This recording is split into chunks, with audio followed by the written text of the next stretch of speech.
Hello, I've called this series a homage to Barbara Hepworth. Barbara Hepworth is one of my favourite sculptors. She worked in the last century from about 1950 to 1970, something like that, her major works.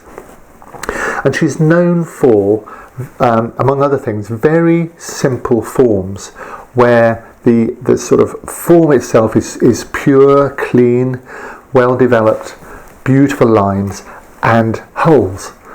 Spaces that go through the forms. In fact, she was called the sculptor that invented the hole, or put the hole into sculpture. So what I'm going to do is sort of take some of her pictures of her work and pull out just an idea that's in that sort of genre. I'm not trying to copy her. It's not possible to have that sort of innovative way of thinking, but something that has that simple, beautiful shape that is just interesting. It doesn't mean a lot. It's not an object that you can say it's a bird or a fish or something. It's just something that looks beautiful and is intriguing. And especially what's lovely, it's difficult to see from the camera point of view, but the way you have the hole goes through joins both sides, and it's a very interesting part. So she was involved, Barbara Hepworth, in what's called direct carving. That's quite important because before her, and people like Brancusi, before her, you had sculptors making forms in clay and then somebody else, like an artisan, making them up into stone or plaster and then into bronze.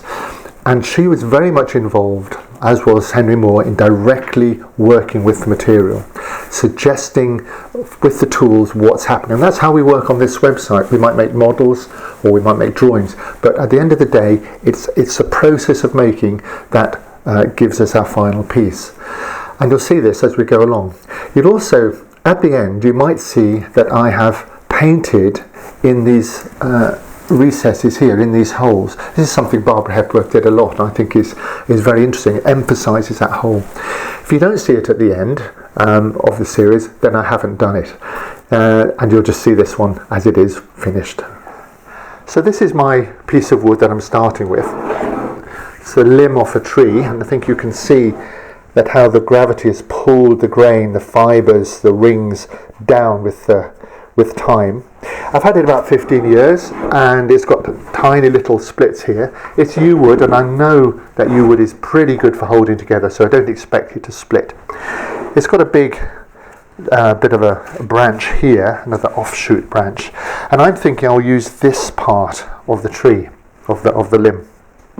So what I've done is I've started looking at this and just spending a bit of time just looking at this piece of wood and the sort of shape that I might put into it.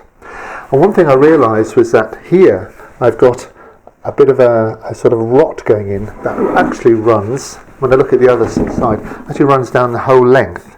So this piece of wood is actually thinner than I think it is. So my carving, my sculpture, is going to be a thinner shape.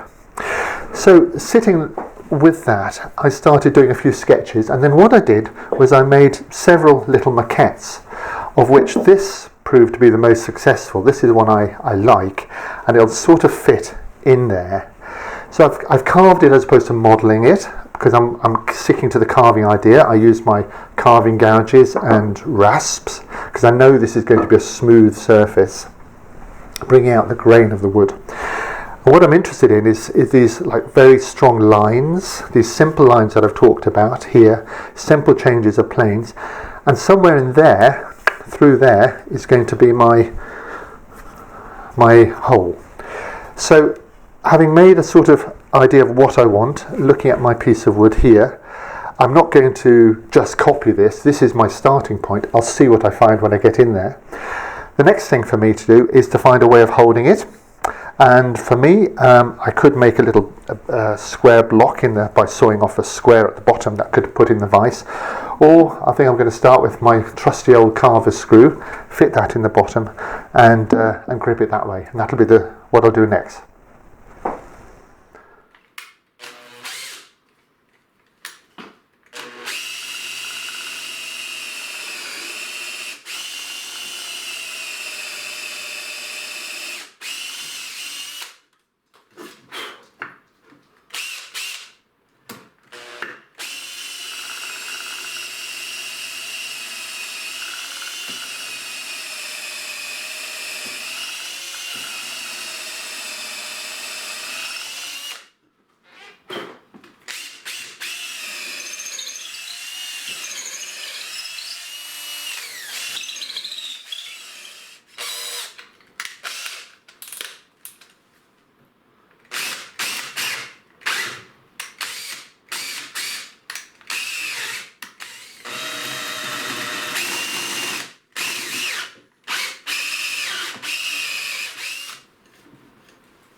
got my wood held in a post in the vise on the bench with a carver screw, meaning I can turn that around. I've got my model to hand, which is starting me off. Remember, I'm not going to copy this so much as just use it as my starting reference. I've got my carving tools. This will be a mallet, and I'm ready to go.